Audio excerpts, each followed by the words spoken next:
তৃণমূলের গোষ্ঠীদ্বন্দ্বে ফের উত্তপ্ত বেলেঘাটা। গ্রেফতার এক তৃণমূল কর্মীকে না পেয়ে তার ভাইকে ছুরির কোপ মারা হয়। একেবারে প্রকাশ্যে বেলেঘাটায় রাসমণি বাজারে হামলার ঘটনা ঘটে। তৃণমূলের গোষ্ঠীদ্বন্দ্বের জের ফের উত্তপ্ত হয়েছে বেলেঘাটা, আর গ্রেফতার করা হয়েছে একজনকে।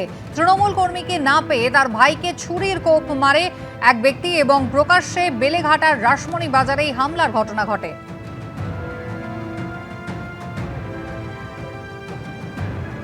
শাসক দলের গোষ্ঠীদ্বন্দ্ব, বেলেঘাটা উত্তপ্ত। প্রকাশ্যে বেলেঘাটার রাসমণি বাজারে হামলার ঘটনা ঘটে। একেবারে উত্তপ্ত হয়ে উঠেছে বেলেঘাটা। দেখতেই পাচ্ছেন ছবিতে, একেবারে ছুরির কোপ পড়েছে হাতে। ভাইকে না পেয়ে, তৃণমূল কর্মীকে না পেয়ে তার ভাইকে ছুরির কোপে আহত করে অভিযুক্ত, এমনটাই ছবি। আবির দত্ত আমাদের প্রতিনিধি রয়েছেন টেলিফোন লাইনে। আবির, কি ঘটনা ঘটেছে? দেখো, যেটা জানা যাচ্ছে, গতকালকে যে ঘটনা ঘটেছে, যেখানে হামলা হওয়ার একটা অভিযোগ উঠেছিল, সেই ঘটনার পরিপ্রেক্ষিতে যেটা জানা যাচ্ছে যে সৌমেন দাস নামে একজন ব্যক্তিকে গ্রেফতার করা হয়েছে। যার উপরে আক্রমণ করা হয়েছে তার সম্পর্কিত সে, অর্থাৎ তাদের আত্মীয় হয়। এই সৌমেন দাস, এই ঘটনার সঙ্গে তার যোগ রয়েছে অনুমান করেই বেলেঘাটা থানার পুলিশ তাকে গ্রেফতার করছে। এবং এই যে ঘটনা, যেটা প্রাথমিকভাবে অনুমান করছেন তদন্তকারীরা, যে পারিবারিক কিছু পুরনো কিছু সম্পর্কজনিত কিছু সমস্যা, সেই সমস্যার জেরে বিবাদ ছিল এবং তার জেরেই এই ঘটনা ঘটতে পারে বলে তাদের অনুমান। যদিও গতকাল যখন এই ঘটনা ঘটে, ঘটনার পর যেটা অভিযোগ করা হয়েছিল যে সেখানে প্রাক্তন তৃণমূল কাউন্সিলর অলোক দাসের দল করে বলে যিনি আহত হয়েছিলেন, তিনি অভিযোগ করেছিলেন যে তার ঘনিষ্ঠ বলেই তার উপরে আক্রমণ হতে পারে, এমনটাই তার সন্দেহ। এবং তার সঙ্গে সঙ্গে বেলেঘাটা অঞ্চলে এই ছুরি দিয়ে কোপানোর একটা অভিযোগ উঠেছিল বা আঘাত করার একটা অভিযোগ উঠেছিল। সেই ঘটনার পরিপ্রেক্ষিতেই কিন্তু এফআইআর নেম হিসাবে এই সৌমেনকে গ্রেপ্তার করা হয়েছে। সৌমেন, যার উপরে আক্রমণ হয়েছে, অর্থাৎ সেই ব্যক্তির সাথে সৌমেনের কিন্তু পারিবারিক সম্পর্ক বা আত্মীয় সে, এমনটাই জানা যাচ্ছে। অন্য আর কেউ আছে কিনা সেটাও খতিয়ে দেখা হচ্ছে বলে পুলিশ সূত্রে খবর। ধন্যবাদ আবির।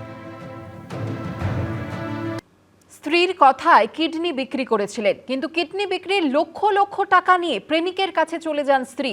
এমনই অভিযোগ তুললেন সাঁকরাইলের এক বাসিন্দা। দ্বারস্থ হয়েছেন পুলিশেরও। যদিও সংবাদ মাধ্যমের সামনে মুখ খুলতে চাননি অভিযোগকারীর স্ত্রী ও তার প্রেমিক।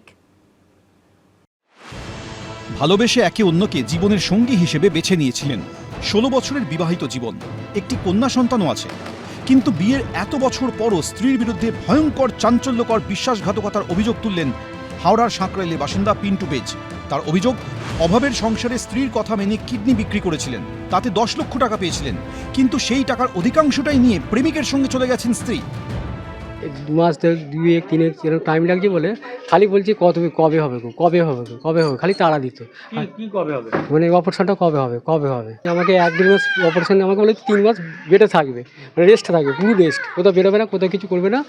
তা উনি আমাকে না বলে এরকম বাজার করতে নাম করে চলে এসে। আচ্ছা, ব্যাপারটা হচ্ছে যে আপনাকে অপারেশন করে কত টাকা পেয়েছিলেন? 10 লাখ টাকা। 10 লাখ টাকা কিডনি করেছেন। কি বলেছিল, কিডনিটা কেন বলেছিল যে জায়গা তো আমাদের নেই, ঘর বাড়িটা করবো আর মেয়ের বিয়ের জন্য গয়না করে রাখবো, এই বলে আমাকে ডোনেট করেছে। কিছু রেখে ওর জিনিসপত্র, টাকা পয়সা, ক্যাশ সব নিয়ে চলে এসেছে। সাঁকরাইলের এই ব্যক্তির দাবি, গত 22শে ডিসেম্বর স্ত্রী সুপর্ণা বেজ তাকে ছেড়ে চলে যান। খোঁজখবর করে জানতে পারেন উত্তর 24 পরগনার ব্যারাকপুরে প্রেমিকের বাড়িতে উঠেছেন তিনি। এরপর ব্যারাকপুর পুলিশ কমিশনারেটে অভিযোগ জানান স্বামী। দিন কয়েক আগে একটি স্বেচ্ছাসেবী সংস্থার সদস্যকে নিয়ে সুভাষ কলোনিতে যান পিন্টু বেজ ও তার মা বাবা। বারণ করেছে, ভাইরাও বারণ করেছে, শুনিনি। জবরদস্তি করে সই করে সাবাত করে নিয়েছে। আমি এই ছেলেকে দেখতে পারি, তবু যা করে করি দেখি ওই নাতনিকে আর এই ছেলেকে, আর কি বলবো দুঃখের কথা। ওই মেয়েকে রেখে চলে এসছে। ওই মেয়ে তো কি কান্না কাঁদছে, মেয়ে থাকতে চাচ্ছে না। যদিও সংবাদ মাধ্যমের সামনে এ বিষয়ে কোনো মন্তব্য করতে চাননি অভিযোগকারীর স্ত্রী ও তার প্রেমিক। সুনীত হালদার ও সমীরণ পাল, এবিপি আনন্দ।